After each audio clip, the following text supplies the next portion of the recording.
사실 그때 뭐 사실 크게 뭐 어떤 이념적인 생각이나 뭐 자유에 대한 갈망 솔직히 없었어요. 그냥. 네, 안녕하세요 구독자 여러분, 북한에서 광아치입니다. 오늘은 제가 저의 탈북 스토리에 대해서 제대로 얘기해 본 적이 없던 것 같더라고요. 그래서 한번 오늘은 저의 탈북 스토리에 대해서 한번 얘기해 보려고 합니다. 네, 저는 이제 함경북도 청진시에서 인민학교와 이제 대한민국으로 치면은, 우리나라로 치면은 초등학교죠. 초등학교와 중학교, 고등학교까지 마치고 고등학교를 딱 졸업한 해에 중국을 통해서 이제 한국에 오게 되었죠. 사실 저는 북한에 살면서 제가 뭐 한국에 가서 살게 될 거다, 내가 태어난 북한을 떠날 것이다 라는 생각을 사실 해본 적이 없었던 것 같아요. 왜냐면은 이제 아시다시피 북한이라는 나라는 엄청나게 세뇌를 시키는 나라이고, 그리고 뭐 대부분의 인민들은 그 북한의 선전에 이제 세뇌되어 있는 상황이었고, 저도 마찬가지로 북한의 고향에 너무 많이 세뇌되어 있었기 때문에 사실 소위 말하는 충성스러운 이제 뭐 학생 중에 한 명이었죠. 이제 그러던 와중에 이제 저희 집의 배경에 대해서 먼저 얘기를 드려야 될 것 같은데요. 저희 아버지는 이제 북한에서 인민위원회라는 곳에서 노동부장을 하셨었어요. 이 노동부장이라는 게 어떤 일이냐, 어떤 직업이냐, 이제 우리나라 같은 경우는 취직을 하려면은 이제 각자 이제 뭐 원하는 회사에 지원을 해서 면접을 보고 뭐 시험을 보고 통과를 해서 이제 취직을 하잖아요. 근데 북한 같은 경우는 노동부라는 곳에서 너는 여기 가라 라고 그냥 막 배치를 해줘요.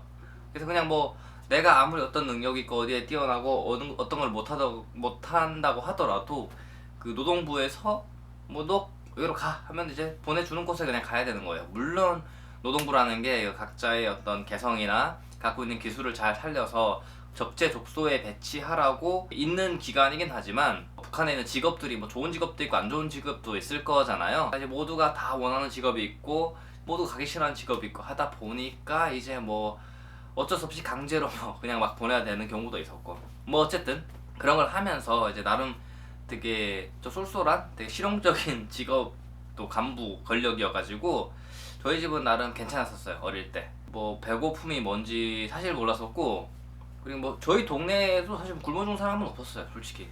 예, 제가 어릴 때, 그리고 뭐 고난의 행군도 제가 워낙 어릴 때였기 때문에 뭐 저도 사실 나중에 뭐 부모님을 통해서 들은 얘기지 제가 직접 뭐 체감하거나 하지는 못했던 것 같아요. 어쨌든 그렇게 살고 있었는데 저에게 첫 번째 이제 시련이 찾아왔죠. 제가 한 14살 때 아버지가 이제 병으로 돌아가시게 된 거예요. 사실 뭐 이제 집안의 생계의 뭐 거의 뭐 8, 90%는 아버지가 다 책임을 지셨던 터라 급격하게 집안이 좀 힘들어지게 되었죠. 근데 사실 또 저희 어머니도 조금 이제 눈이 좀 많이, 머리가 많이 깨신 편이셨어요. 그래서 뭐 사실 아버지가 살아계실 때부터 여보 나 한번 외국에 가보고 싶다. 사실 그 우리 어머니 쪽이 다 중국에 막 친척도 있고 그랬었거든요. 근데 이제 아버지는 간부이고 이제 뭐 나름 충성하는 분이셨기 때문에 말도 안 된다. 어떻게 자본주의 나라에 갈 수가 있냐. 사실 중국이 자본주의 아니었지만 뭐 그렇게 막 해서 못 갔죠. 이제 그러다가 이제 아버지가 돌아가시다 보니까 기왕 이렇게 된 거 뭐 중국에 가가지고 내가 한번 그 친척한테 도움을 받아보겠다 해가지고 이제 아버지의 옛지인들이 이제 많았었거든요. 근데 아버지 그래도 좀 나름 이제 뭐 권력층이다 보니까 나름 이제 권력 쪽에 있는 보위부에 있는 사람들이 많았고 뭐 당 간부하는 사람도 있어 가다 보니까 이제 많이 도움을 받았죠. 그래서 여권을 발급받아서 당당하게 이제 뭐 해외 여행으로 중국으로 가시게 된 거예요, 어머니가. 사실 이제 어머니 그 비자가 3개월이었는데 엄마가 중국 가서 3개월이면 오니까 올 때 막 이런 좋은 옷, 좋은 신발 막 이런 거 많이 사가지고 올게. 난 막 솔직히 막 기대했죠. 갔다 오면은 막 우리 집 부자 되겠구나 뭐 이러면서 이제 좋아했었는데 3개월이 지났는데 안 오는 거예요. 그래서 뭐 3개월? 솔직히 3개월 정도 너무 짧으니까 안 올 수도 있지. 4개월, 5개월, 8개월, 10개월, 12개월, 1년, 2년 안 오는 거예요. 그때부터 이제 큰일 났다 싶었죠. 사실 이제 어머니 갈 때가 제가 이제 중학교 3학년 때였는데, 이제 북한은 이제 고등중학교가 6년이거든요. 중학교 3년, 고등학교 3년인데 이게 합쳐져 있어요. 고등중학교라고 해가지고 이제 제가 이제 졸업반이 될 때까지 어머니가 안 오시게 된 거죠. 한국에 와서 애들이 막 물어보더라고요. 그럼 그동안 뭐 그 북한이나 정부나 학교에서 막 압박이 없었냐?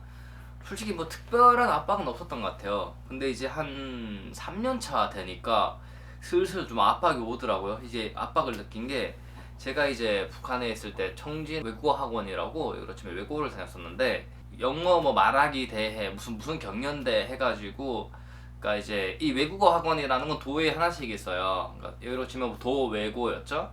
도 대표로 원래 제가 뽑혔었어요. 막 3학년 때부터인가? 그래가지고 계속 막 뭐 특별반에서 막 공부하고 했었는데 근데 사실 저는 뽑혀서 공부만 계속 했지 거기서 한 번도 평양에 간 적은 없어요. 왜냐면 저는 이제 좀 토대적으로 불리했기 때문에 어머니가 가다 보니까 사실 처음에 뭐 여권까지 갔을 때는 그런 생각이 없었는데 1년 2년 안 하다 보니까 난 왜 평양에 못 가지? 솔직히 나보다 못하는 애가 가는데 솔직히 난 가고 싶었거든요. 부러우니까 그런 생각하고 있었는데 이제 나중에 뭐 알고 보니까 이제 그게 다 그런 일종의 압박 때문이었구나. 이게 제가 이제 그렇게 해가지고 이제 졸업할 때가 되었잖아요. 근데 북한은 이제 졸업을 하면은 물론 대학교를 가거나 군대를 가겠지만 방금 말씀드렸다시피 저는 이제 뭐 대학교는 갈 수가 없었어요. 왜냐면 일단 어머니 때문에 갈 수가 없었죠. 그래서 이제 군대를 가야 되는데 군대는 10년이잖아요. 한번 가면 10년이거든요. 올 데가 없어요. 그럼 만 10년 동안 엄마가 안 온다? 그럼 난 영원히 엄마랑 헤어지겠구나. 이런 불안감이 점점 찾아오는 거예요. 왜 엄마랑 연락은 안 되지? 막 그러고 있는데 하루는 어떤 아줌마가 우리 집을 찾아왔어요. 그러더니 막 나 너희 어머니가 너희 엄마가 보내서 왔다. 엄마가 준 편지를 가지고 왔다. 왔는데 솔직히 제가 또 겁이 많아가지고 그걸 바로 못 믿겠더라고요. 이게 혹시 보이부에서 날 또 보는 거면 어떡하지? 이놈이 도망갈지 또 보려고 이런 거 아니까 또 한편으로는 나라에서 날 쓰려고 나를 좀 테스트 해보는 건가? 뭐 이런 바보 같은 생각도 해보고 근데 처음에 안 믿었어요. 그러고 있다가 사실 처음에 안 믿고 있는데 또 그 와중에 또 안 믿었던 이유가 그 내용이 그거였어요. 막 한 번은 이제 뭐 그러니까 저희 그 국경 쪽에 저희 친척이 살았는데 어머니가 그쪽으로 와서 중국 핸드폰을 갖고 있으니까 엄마랑 통화 한번 하자 이런 내용이었는데 사실 그때 안 믿었죠. 그러다가 이제 우리 집으로 전화가 온 거예요. 그거 엄마가 보낸 거 맞고 어느 날 와라 엄마랑 통화하자. 그래서 한번 갔어요. 갔는데 첫 번째 갔을 땐가 아무튼 통화를 못 했어요. 근데 나중에 알고 보니까 그 통화를 못 한 이유가 뭐 엄마랑 연결이 더 안 한 게 아니라 그 연결시켜주는 사람이 엄마한테 돈을 더 받으려고 안 해준 거야 그냥. 나는 뭐 그냥 안 되는 줄 알았죠. 나중에 중국 가서 알았어요. 우여곡절 끝에 이제 통화가 됐는데 저보고 중국으로 오라는 거예요. 그때 진짜 가슴이 철렁하면서 첫 번째 철렁했던 이유가 우리 엄마 이제 안 오겠구나. 나는 망했구나. 솔직히 난 그때까지 갈 생각 없었거든요. 난 그때까지 충성심이 있었기 때문에. 북한에서는 고등학교 학생들 모여놓고 공개 재판이나 공개청 이런 걸 많이 한단 말이에요. 근데 딱 그때가 브로커지? 어떻게 보면 브로커를 만나기 전에 학교에서 행사가 있었어요. 행사가 있는데 막 애들이랑 뭐 이제 북한 청진에 수성천이라고 있는데 거기에 막 또 행사가 있대. 뭐 재판 같은 거 많이 다니니까 솔직히 좀 재밌긴 해요. 가면 뭐 이자는 뭐 조국을 배신하고 도강을 하다가 중국으로 갔다가 탈북해서 잡혀온 사람들 많이 재판을 한단 말이에요. 인민재판 같은 거. 그럼 뭐 재밌고 보면서 저 잡혀올 거 왜 갔냐 애들이 막 그러면서 그런 얘기 했는데 이제 하루는 또 이제 딱 가는데 이거는 이제 재판이 아닌 거예요. 애들한테 물어보니까 총살이라는 거예요. 솔직히 처음에는 뭐 이게 무섭다거나 이런 생각보다는 영화에서 총 맞으면 막 할 말 다 하고 진짜 북한 드라마 보면은 총을 한 10발 맞았는데 자기 할 말 다 하고 죽는단 말이에요. 그래서 애들 한번 가면서 우리는 또 실탄도 진짜 쏴봤거든요.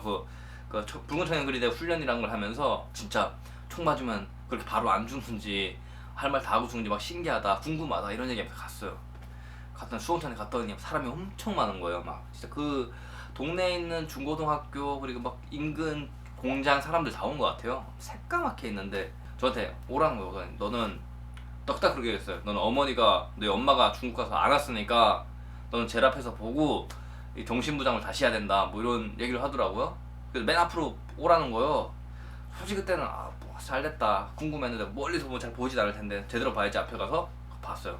갔는데 그날 이제 사람 3명이 끌려 나오는 거예요. 한 명이 여자였고 2명이 남자였는데 제목이 이제 한 명은 무슨 살인한 거였고 한 명은 마약이었어요. 그리고 한 명은 여자였는데 그 여자는 이제 중국에 갔다가 뭐 말로는 우리 조국을 배신하고 한국으로 남조선으로 도망가려고 했다가 잡혔다 뭐 이런 제목이었는데 10명이 나왔었는데 이게 진짜로 이 총구 앞에 선 사람을 보니까 이게 생각이 확 달라지는 거. 이 진짜 저 총알이 발사되는 순간 저 사람은 죽겠구나 뭐 이런 오만 가지 잡생각이 막 들면서 막 진짜 엄청 막 불안하고 막 심리가. 근데 제가 아까 뭐 먼저 사격도 해봤다고 했잖아요. 붉은 천이 그린다 하면서 사격을 해봤는데 그때 내 총소리가 뭔가 막 탕탕탕 하는 막 좀 경쾌한 뭐 귀는 엄청 멍멍하지만 그런 소리로 기억하고 있었는데 뭐 이민의 이름으로 처단한다 뭐 조국의 이름으로 처단한다 해가지고 막 발사가 됐어요. 근데 총소리가 진짜 막 딱딱딱 이렇게 막 엄청 메마르고 막 아무 되게 기분 나쁜 기억?